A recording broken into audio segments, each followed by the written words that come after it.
இப்போ வரைக்கும் நீங்கள் யார் அப்படின்னு தெரிஞ்சுக்கல. நீங்கள் தெரிஞ்சுக்கிட்டா நீங்கள் எப்பேற்பட்ட மகத்துவமான மனிதர்கள் அப்படின்றத இந்த பதிவு உங்களுக்கு உணர்த்தும். தனிமையை தயவு செய்து விரும்புங்க. தனிமை கடவுள் கொடுத்த உங்களுக்கு அற்புதமான ஒரு பொக்கிஷம். சாயப்பாவுக்காக காத்திருங்க, காத்திருந்து பிரார்த்தனை பண்ணுங்க. நீங்க நினைச்சீங்கன்னா சாயப்பாவை உங்க மனக்கண் முன்னால் நிறுத்தி அவருடன் உரையாடலையும் நீங்க சரியான விகிதத்தில் ஆரம்பிக்க முடியும். நீங்க சாயப்பாவோட குழந்தைங்க, கண்டிப்பா குழந்தைங்களா இருந்திருக்கீங்க அப்படின்றத உணர்த்தக்கூடியதும். ரெண்டாவது, பல நேரத்தில் கடினமான சூழ்நிலையில் நீங்கள் சந்திக்கும் போது கடவுள் கைவிட்டுட்டார்னு நினைக்கிறீங்க இல்லையா, அது எல்லாத்தையும் மாற்றி அமைக்கக்கூடிய பதிவே இந்த பதிவு. ஓம் சாயிரா சாயிரா, ஓம் சாயிரா சாயிரா, ஓம் சாயிரா சாயிரா, அன்பே சாயிரா, பேரன்பே சாயிரா, அகிலம் தளிக்க ஆத்மா விழிக்க அனுதினம் சாயிரா, எங்கள் அன்பே சாயிரா. ஒன்றே இறைவன், ஒன்றே பூமிக்கென்றும் சாயிரா, சரணம் சாயிரா, நன்றே செய்து வாழ்வோம், நாம் ஒன்றே செய்து வாழ்வோம், அன்பே சாயிரா.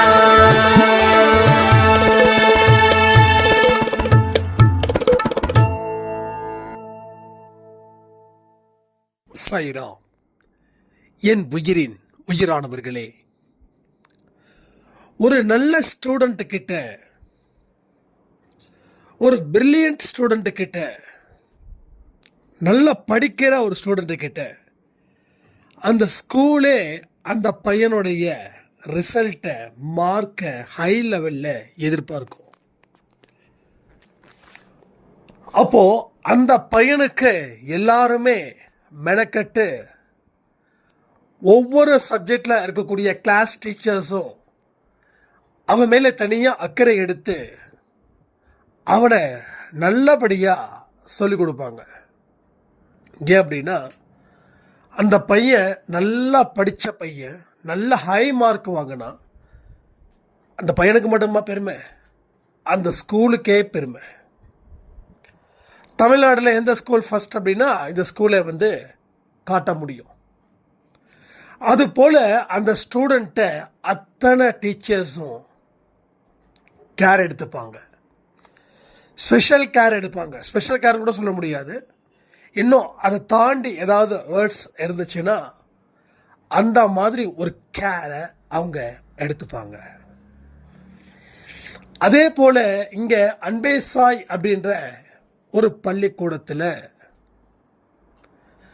உங்களை எல்லாருக்கும் அட்மிஷன் போட்டு உங்கள் எல்லோருக்கிட்டையும் கடவுள் எதிர்பார்க்கக்கூடிய விஷயம் என்ன தெரியுமா? ஒரு நல்ல படிப்பை இந்த அன்பே சாய் பள்ளிக்கூடத்தில் சொல்லி கொடுத்து நீங்கள் நல்ல மார்க் எடுத்து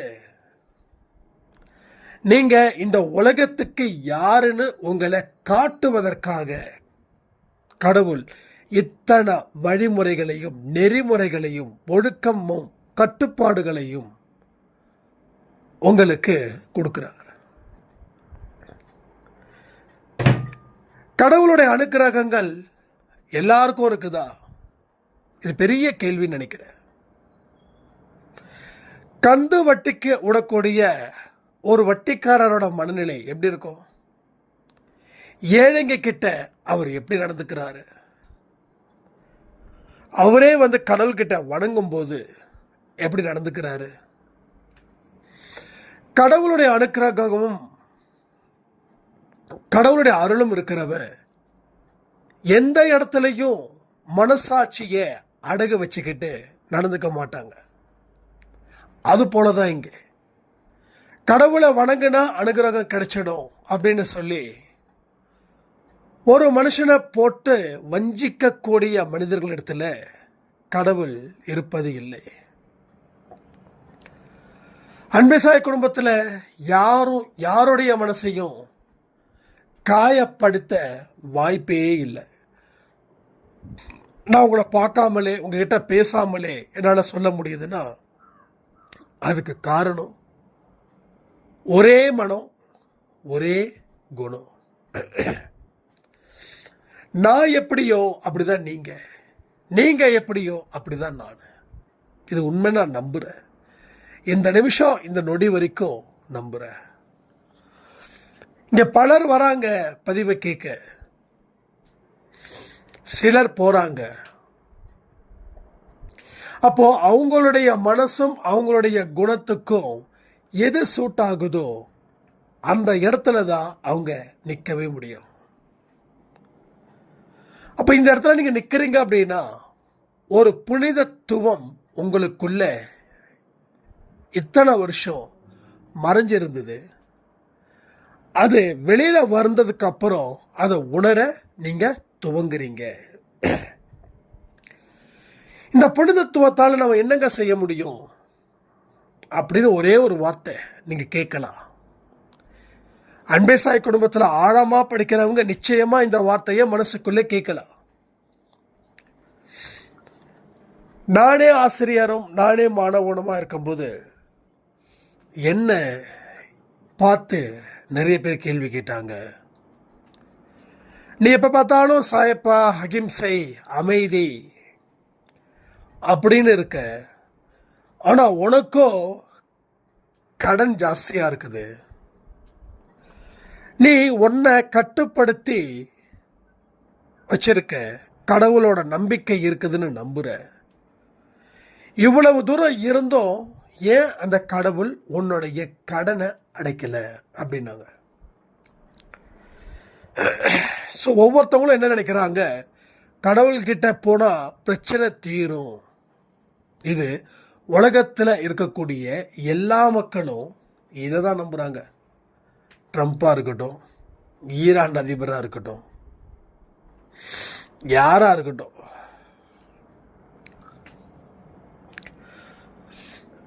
கடவுளை வணங்குறத பிரச்சனையை தீர்ப்பதற்காக.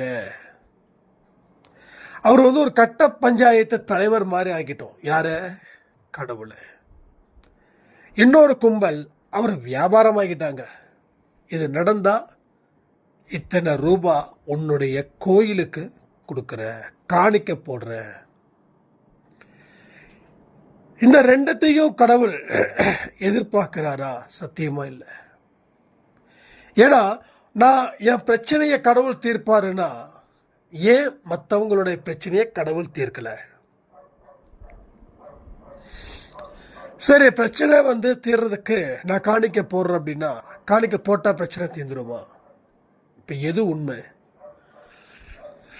உண்மையை தேடும்போது தான் நாம் இந்த விஷயங்கள் செய்யும்போது நமக்கு வேடிக்கையாக இருக்குது. உண்மை இப்படி இருக்க இத்தனை நாள் நாம் எப்படி ஒரு நகைச்சுவை நடிகராக இருந்திருக்கோமே அப்படின்னு தோணும். ஸோ ஸ்டூடெண்ட்டும் டீச்சருமாக இருக்கும்போது எனக்கு இந்த கேள்விகளுக்கு பதில் தெரியல. அப்போது அன்றைக்கு நினச்சது இப்போ ஞாபகம் இருக்குது. ஏன்னா எதெல்லாம் எமோஷ்னலாக இருக்குதோ அதெல்லாம் மறக்க முடியுமா? நம்மக்கிட்ட இந்த கேள்விக்கு பதிலே இல்லை. அப்போது உங்ககிட்ட பதில் இல்லைன்னா பதில் எங்கே இருக்குது? கடவுள்கிட்ட. ஒரு பொருள் ஒன்று இருக்குது, அந்த பொருள் காணாமல் போயிடுச்சுன்னா அந்த பொருள் எங்கேயோ ஒரு இடத்துல இருக்குதுன்னு தான் அர்த்தம். மாயமாக போகாது. மாயமாக போயிடுமா? போகாது. அப்போ எங்கேயோ ஒரு இடத்துல அது இருக்குது. அது தேடி கண்டுபிடிச்சா அது கிடைக்கும். அப்போது பதில் என்கிட்ட இல்லை. அப்போ பதில் எங்கே இருக்கு? இருக்க வேண்டிய இடத்துல இருக்குது. எங்கே இருக்குது? யாரை முழுசாக நம்புகிறோம்? கடவுள். அப்போ நான் யோசித்தேன், இதுக்கெல்லாம் பதில் என்கிட்ட இல்லை, இதெல்லாம் அந்த கடவுள் தான் பதில் கொடுப்பாரு அப்படின்ட்டு நான் என்னுடைய வேலையை செய்கிறதுல ரொம்ப தீவிரமாக இருந்தேன். என்றைக்கு வாழ்க்கையில் போராட ஆரம்பிக்கிறோமோ அன்றைக்கு நேரம் பத்தாதுங்க. போராட்டம் தான் என் வாழ்க்கையாக இருக்குது, ஆனால் நேரம் போகிறதே தெரியலன்னா நீங்கள் போராடலேன்னு அர்த்தம். புரியுதா உங்களுக்கு? அப்போ இந்த மாதிரியான விஷயங்கள் எல்லாமே இது எப்படி சொல்லுவோம் அப்படின்னா, ஏதோ ஒரு இனம் புரியாத ரகசியம். கடவுளுடைய எதிர்பார்ப்பு என்ன, என்னுடைய எதிர்பார்ப்பு என்ன, இந்த ரெண்டுக்கும் இருக்கக்கூடிய பதில் கிட்டத்தட்ட ஒன்றா இருந்துச்சுன்னா,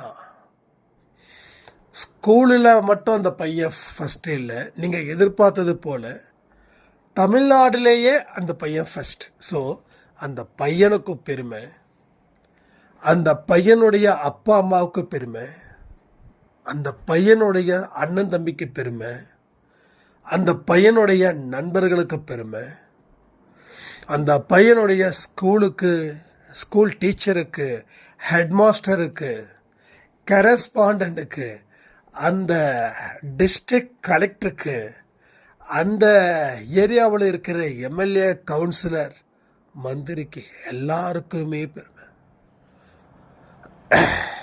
அதே போல் அன்பை சாய் குடும்பத்தில் இருக்கக்கூடிய உண்மை நிலையில் நீங்கள் இருந்து வரக்கூடிய பதிவுகளை முழுவதுமாக கவனிக்கும்போது, கவனித்ததை வாழ்க்கையில் ஒரு மந்திர சொற்களாக ஏற்று அதை பயன்படுத்தி உங்கள் வாழ்க்கை வாழும்போது உங்கள் செல்வாக்கு உயருது. செல்வாக்கு அப்படின்னா செல்வம் மட்டும் இல்லை,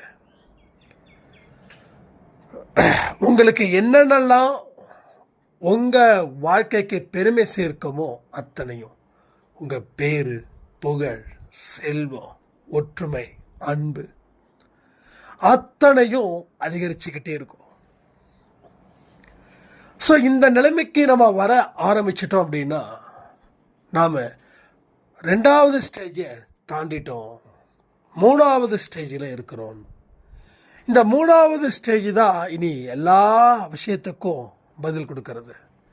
4வது ஸ்டேஜ் என்ன தெரியுமா? உங்கள் ஆன்மா பெறப்பட்டது. பெறப்பட்டதுன்னா இறப்பற்றதுன்னு பொருள் இல்லை. பெறப்பட்டது, பிறக்கலைன்னா இறந்துருச்சுன்னு அர்த்தம் இல்லை. பிறக்கவும் செய்யாது, இறக்கவும் செய்யாது. அதுக்கப்புறம் கடவுள் கொடுத்த ஒன்று இருக்கே, அதை சரி பண்ணும், அதை ரெடி பண்ணும். ஸோ அழியாதது தானே ஆன்மா, அழிவது உடல் தானே. அழியறது உடல் இல்லையா? அழியாதது ஆன்மா இல்லையா? சரி, மறுபிறவி எப்படி இருக்குதுன்னு நாம் நம்புகிறோம் அப்படின்னா, எல்லா குழந்தைகளும் ஏழைகளாக பிறக்கிறது இல்லை, எல்லா குழந்தைகளும் மில்லியனரியாக பிறக்கிறதும் இல்லை, எல்லா குழந்தையும் தத்துவம் பேசிட்டு திரிவதும் இல்லை, எல்லா குழந்தையும் அதர்மத்தை அதன் வழியில் நடப்பதும் இல்லை. அப்போ ஏன் இந்த பாகுபாடு? அப்போ இல்லை என்ன பிரச்சனை இருக்குது? அதை தீவிரமாக யோசிக்கும் போது தான் நம்ம தேட ஆரம்பிக்கிறோம். எல்லோருடைய வாயில இருந்தும் விதி அப்படின்றோம், அந்த விதிக்கு அர்த்தம் தெரியல. அந்த விதிக்கு அர்த்தம் தெரியல. ஒரு வார்த்தை சொல்லுறோம், அந்த வார்த்தையோட பொருள், அந்த வார்த்தையோட அழுத்தம், இது தெரிஞ்சால் மட்டும்தான் நம்ம வார்த்தையை பயன்படுத்தணும். எல்லோரும் பயன்படுத்துகிறாங்க, ஸோ நானும் பயன்படுத்துகிறேன். மாட்டிப்போம், கண்டிப்பாக மாட்டிப்போம். உங்கள் வாழ்க்கையில் விதிப்படி தானே நடக்கும். எத்தனை இடத்துல நீங்கள் தனிமையில் இந்த ஒரு வார்த்தையை சொல்லியிருப்பீங்க, சொன்னீங்களா இல்லையா? எல்லாமே விதிப்படி தானே நடக்கும் அப்படின்னு சொல்கிறது ஈஸி. என்னடா விதினா ஒன்றும் தெரியாது. நீ செய்யக்கூடிய கர்மம் என்னவோ அதுதான் விதியாக பிறக்குது.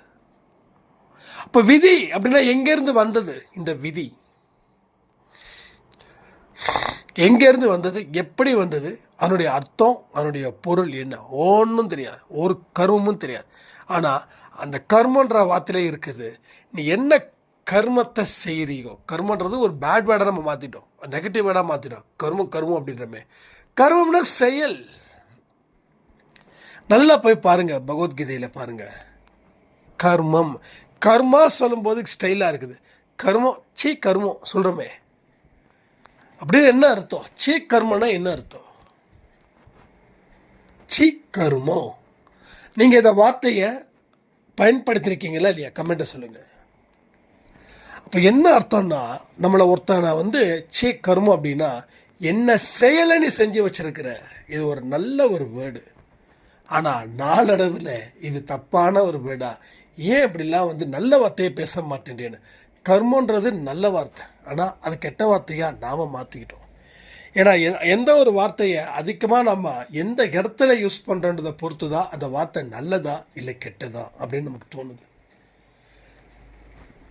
சில தமிழ் வேர்டு பார்த்திங்கன்னா, வேறு மொழி லாங்குவேஜ் பார்த்திங்கன்னா,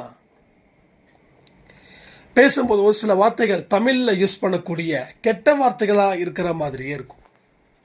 நம்ம நிறைய பார்த்துருப்போம். அப்போது நம்ம சொல்லக்கூடிய வார்த்தையோட பொருள் தன்மையை பொறுத்து நாமளாக ஒரு விஷயத்தை இதனுடைய அர்த்தம், இதனுடைய பொருள் இதுதான் நினச்சிக்கிட்டோம். கர்மம் அப்படின்னா நீ செய்த செயல் சரியில்லை, அதனால் உன்னோட வாழ்க்கையில் நீ இப்படி இழிவு நிலையை அடைஞ்சிருக்கிற. நல்ல செயலுக்கும் அந்த கர்மந்தான், கெட்ட செயலுக்கும் அந்த கர்மந்தான். ஆனால் மக்கள் அதிகமாக கெட்ட செயலை செய்கிறதால அந்த கர்மம் அப்படின்ற வார்த்தையும் பயன்படுத்த ஆரம்பமாயிடுச்சு. ஸோ இப்போ விதி அப்படின்றது என்னன்னா, நீ செய்யக்கூடிய செயலை பொறுத்து உன் வாழ்க்கை.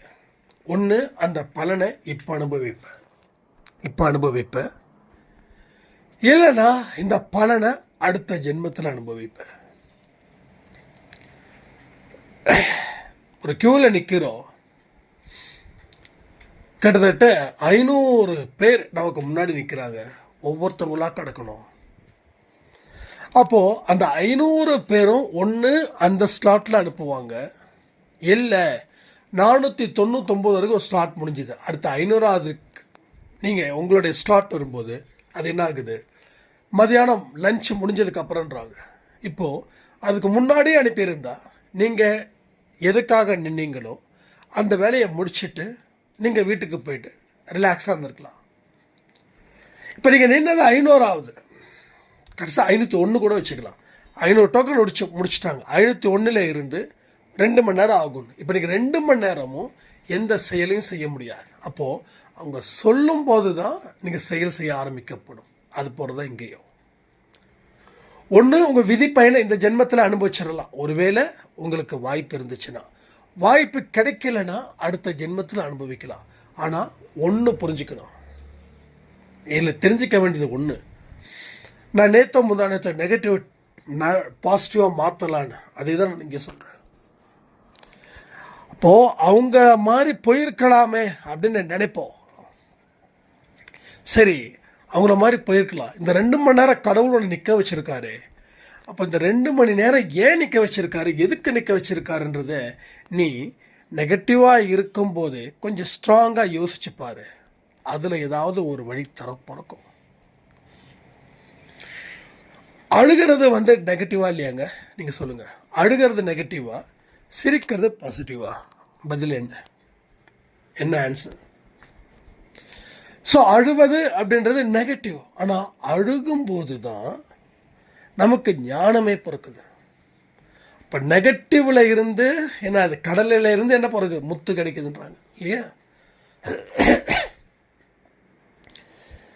ஸோ அதே போல் விலை உயர்ந்த பொருட்கள் எல்லாமே கிடைக்கிறது பார்த்திங்கன்னா ஆரம்பத்தில் ஒரு மாதிரியாக தான் இருக்கும். ஒரு பட்டர்ஃப்ளை எப்படிங்க அவ்வளோ அழகாக லைக் பண்ணுறோம், பிறந்த உடனே பட்டர்ஃப்ளைவாக இருக்குது. அப்போ அந்த பட்டர்ஃப்ளைக்கு முந்தின ஸ்டேஜ் என்ன, புழு. பட்டர்ஃப்ளை கையில் பிடிக்க ட்ரை பண்ணுறோம், புழுவை கையில் தொட முயற்சி பண்ணுவோமா? ஸோ உண்மைன்றது புழு போல் அந்த உண்மையை சரியான இடத்துல உணர்ந்து அதற்கு தகுந்த பொறுமையும் அமைதியையும் நீங்கள் கடைபிடிச்சிங்கன்னா வண்ணத்து பூச்சி எப்படி இருக்குதோ அதுபோல் நீங்களும் உங்கள் வாழ்க்கையில் மலரலாம். அதான் சொல்லுவாங்க, உண்மை கசக்கத்தாண்டா செய்யும். நான் உனக்கு நடிக்கிற வரைக்கும் நான் நல்லவன் உத்தமன் அப்படின்னும் போது உங்களுக்கு என் மேலே அன்பு ஜாஸ்தியாக இருக்கும். நான் உண்மையை பேச போகிறேன் அப்படின்னு நான் சொல்லி நான் ஏமாற்றுபவன், நான் நயவஞ்சகன், நான் இது அப்படின்னு சொன்னால் நீங்கள் என்ன ஏற்றுப்பீங்களா? யாருமே ஏற்றுக்க மாட்டீங்க இல்லை? அதே போல தான் உங்களுக்கும். நீங்கள் உண்மை சொன்னால் மட்டும் இல்லைப்பா, உண்மையை சொல்லிட்டுப்பா பரவாயில்லப்பா அப்படி ஏற்றுக்க முடியுமா? முடியாது. முதல்ல ஒரு தயக்கம், கோபம், இதெல்லாம் தீர்ந்ததுக்கப்புறம் வேணால் வேறு என்ன பண்ணி தொலைகிறது, நம்ம ஏற்றுக்கிட்டு தானே ஆகணும், நம்ம குடும்பத்தில் ஒருத்தனா போயிட்டானே அப்படின்ற ஒரு நிலைமைக்கு நம்ம வருவோம். அப்போ உண்மையை அவ்வளவு சீக்கிரம் ஏற்றுக்க முடியாது. Point number 1. ஆனால் உண்மையை ஏற்றுக்கிறத தாண்டி எந்த ஒரு வெற்றியையும் பெற முடியாது. Point number 2. அப்போ உண்மையை ஏற்றுக்கிட்டு சிறப்பான ஒரு வாழ்க்கையை அமைக்கணுமா, இல்லை உண்மையை ஏற்றுக்க மாட்டேன் அப்படின்னு நினச்சி வாழ்க்கையை தினமும் நாம் சீரழிச்சுக்கணுமா? இது எதுவோ அதுவே நீங்கள் முடிவு பண்ணிக்கோங்க.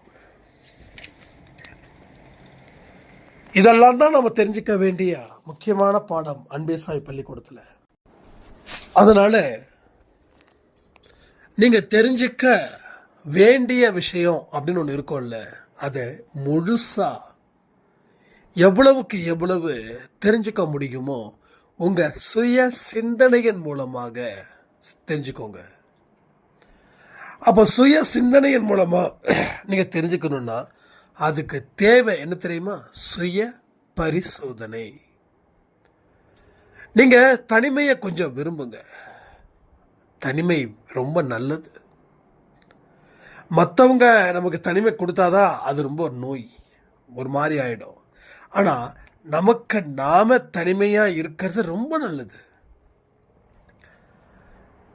யாருமே இல்லாமல் 1 மணி நேரமாவது, எந்த சத்தமும் இல்லாமல் 1 மணி நேரமாவது நீங்கள் இருக்க முயற்சி பண்ணுறீங்களா?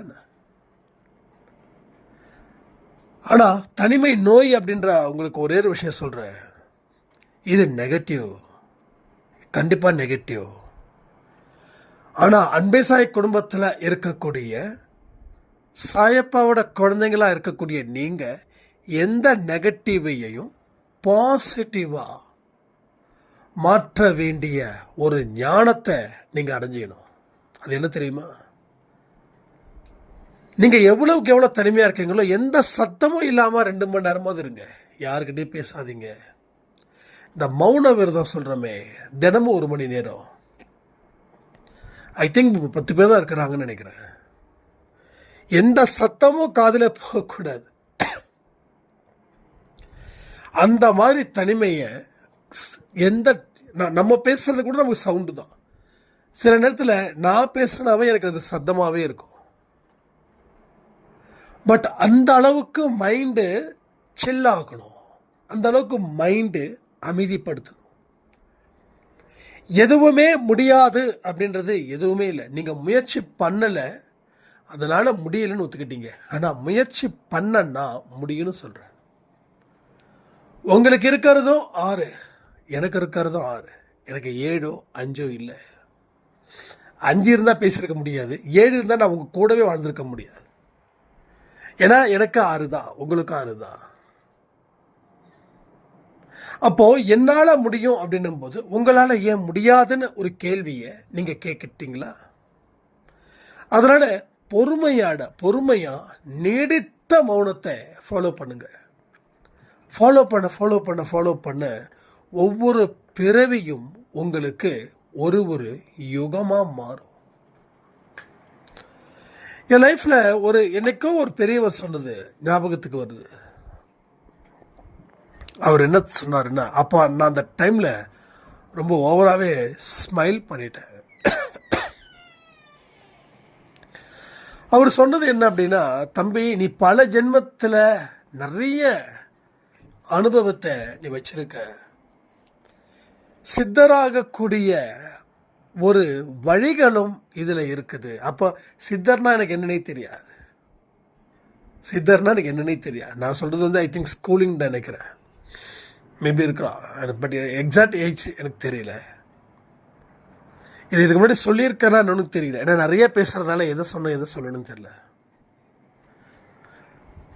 அப்போ வந்து மறுபடியும் ஒரு தடவை நான் இது ஞாபகம் இருக்குது. ஒரு தடவை ட்ரெயினில் போயிட்டு இருக்கும்போது ஒரு பிராமின் பெரியவர், எனக்கு அவருக்கு இருக்கக்கூடிய டிஸ்கஷன் நான் சொல்லியிருக்கேன்.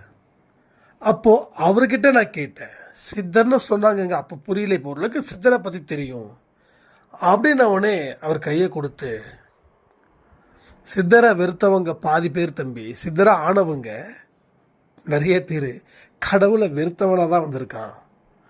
கடவுளை வெறுக்கிறவன் கூட தைரியமாக வெறுக்க மாட்டான், பயத்தோடு தான் வெறுத்துடுவான். ரொம்ப வெறுத்துட்டா கடவுள் காப்பாற்ற மாட்டாருன்னு. ஆனால் நீ தைரியத்தோடு வெறுக்கிற எந்த கடவுளாவது உன்னை தத்தெடுப்பார் பார் அப்படின்னாரு. அவர் சொல்லி கேட்டால் 10 வருஷம் ஆனதுக்கப்புறம் தான் சாய்ப்பா என்னை தத்து எடுத்து என்னுடைய கேரக்டரைசேஷன் பார்த்து தன்னோட சொந்த பிள்ளையாவே என்னை இப்போ வரைக்கும் பார்த்துக்கிட்டார். இங்கே உங்களையும் அவர் தத்து எடுத்துருக்கிறார். ரைட்டா? எனக்கு என்ன நடக்குதோ அது உங்களுக்கு நடக்கும், நல்லவை மட்டும். ஏன் அப்படின்னா, நான் ஒவ்வொரு தடவை பிரார்த்தனை செய்யும் போதும், சாய்ப்பா எனக்கு நீ என்னென்னலாம் ஆசீர்வாதம் கொடுக்குறியோ அதையெல்லாம் நான் அன்பே சாயாடியோட சொல்கிறேன். அதன்படி யாரெல்லாம் வாழ்கிறாங்களோ அவங்களுக்கு எனக்கு கொடுத்ததை விட 10 மடங்கு நீ ஜாஸ்தி கொடுக்கணும். இது என்னுடைய தினமும் ப்ரேயர். நான் ப்ரே பண்ணுறது ரொம்ப வித்தியாசமாக இருக்குங்க. முஸ்லீம்ஸில் எப்படி 5 தடவை தொழுகிறாங்களோ அது போல் 5 பாட்டாக நான் பிடிச்சிப்பேன். முதல்ல உலகத்தில் இருக்கிற மக்களுக்காக ப்ரே பண்ணிவிட்டு கீழே விழுந்து கும்பிடுவேன். முஸ்லீம்ஸில் எப்படி நமாஸ் பண்ணுறாங்களோ அதே போல். அடுத்தது எனக்கு தெரிஞ்சதை நான் பண்ணிக்கிறேன். அதனால் அப்படி தான் பண்ணணுமா, மந்திரம் சொல்லணுமா அதெல்லாம் தெரியாது. 2வது நம்ம அன்பேசாய் குடும்பம், இதில் எல்லாரும் வருவாங்க. 3வது நம்ம ஆஃபீஸ்க்கு ஒரு பேர் வச்சுருப்போம் இல்லையா, அதுக்கு தகுந்த மாதிரி அன்பேசாய் குடும்பன்ற மாதிரி அந்த பேருக்கு ஒரு குடும்பம், அந்த குடும்பத்தில் இருக்கிறவங்களும். அடுத்தது 4வது நான் பார்த்தவங்க, சரி என்னை பெற்றவங்க, நான் பார்த்தவங்க, என்னோட நண்பர்கள், அன்பேசாய் குடும்பத்தில் இல்லாமல் ஒரு சொந்தம் இருக்கு இல்லையா அவங்களுக்கு. இதை வந்து ஒவ்வொரு நாளும் ஒரே மாதிரி ஃபார்மேட்டாக இல்லை, என்னென்ன அந்தந்த நேரத்தில். அன்பேசாய் குடும்பத்தில் யாராவது ஒரு பார்த்திபன் ஒரு சாய்ராம் இருக்காருன்னு வச்சுக்கோங்க, அம்மாவுக்கு உடம்பு சரியில்லைன்னா அந்த நேரத்தில் ஞாபகம் வந்துச்சுன்னா அப்படி ப்ரே பண்ணிவிடுவேன். அதை தாண்டி நான் பார்த்தோ பார்க்காமலோ எத்தனை பிரார்த்தனைகள் செய்யணும்னு சொல்லியிருக்காங்களோ அத்தனை பேருக்காகவும் பிரார்த்தனை நான் எடுக்கிறேன். அந்த பிரார்த்தனையை நீங்கள் நிறைவேற்றி கொடுங்க சாயப்பா அப்படின்னு. அப்போது இதெல்லாம் எனக்காக தான் சாயப்பாவுக்கு தான் நான். ஸோ எந்த அளவுக்கு உண்மையாக இருக்கணுமோ அந்த உண்மையாக இருந்து எதை நீங்கள் செய்கிறீங்களோ அதை செய்யலாம். அப்போ அந்த முடிச்சிருந்த ஆடியோ முடிச்சிடுறேன். அப்புறம் சொன்னார், தம்பி நான் ஒரு 10 ஜென்மத்தில் பிறந்திருக்கேன்னா நீங்கள் கண்டிப்பாக என்னை விட ஒரு 10 ஜென்மம் சேர்த்தே பிறந்திருப்பீங்க அப்படின்னாரு. சும்மா இருங்க ஐயா அப்படின்னா. இல்லை தம்பி அதான் உண்மை. இது கொஞ்சம் கொஞ்சமாக உங்களுக்கு வந்து வெளிப்படும், உங்களோட ஒவ்வொரு இதுவும். அந்த வெளிப்படுற தன்மையை நான் நேருக்கு நேராக பார்க்குறேன். அப்போது இதை நான் பெருமையாக பேசலை, என்னுடைய அனுபவம். ஒன்றும் இல்லை, ஒரு கவர்மெண்ட் எம்ப்ளாயி 40 ஒரு 20 வருஷம் சர்வீஸு, அவருக்கு என்ன கிடைக்கும், ஆட்டோமேட்டிக்காக ட்ரான்ஸ்ஃபர் கிடைக்கும். புதுசாக ஒருத்தங்க கிளர்க்காக ஜாயின் பண்ணியிருக்காங்க, அவங்க அந்த போஸ்டிங் எதிர்பார்க்க முடியுமா? அவருடைய அனுபவம் பெருசு. அதனால் அதே போல் உங்களை விட 10 ஜென்மத்துக்கு முன்னாடி பிறந்ததால் என்னுடைய அனுபவம் பல ஜென்மத்தில் நான் அதை சுய பரிசோதனையின் மூலமாக கொண்டு வந்ததாக கூட இருக்கலாம், சுய அறிவின் மூலமாக தேடினதால் பெறப்பட்டதாக இருக்கலாம். ஆனால் முயற்சி செய்யாமல் எதுவும் எனக்கு கிடைக்கல. அதையும் நான் உண்மையாக சொல்லிடுறேன். முயற்சியும் உழைப்பும் இல்லாமல் எதையுமே என்னால் எடுக்கலை. அது உண்மை. ஏன்னா உழைச்ச எனக்கு தெரியும்ல, அதை வச்சு நான் சொல்கிறேன். ஸோ நீங்களும் முயற்சி இல்லாமல் உழைப்பு இல்லாமல் எதையுமே பெற முடியாதுன்னு சொல்லி இந்த பதிவை நான் முடிக்கிறேன். ஜெய் சாயிராம்.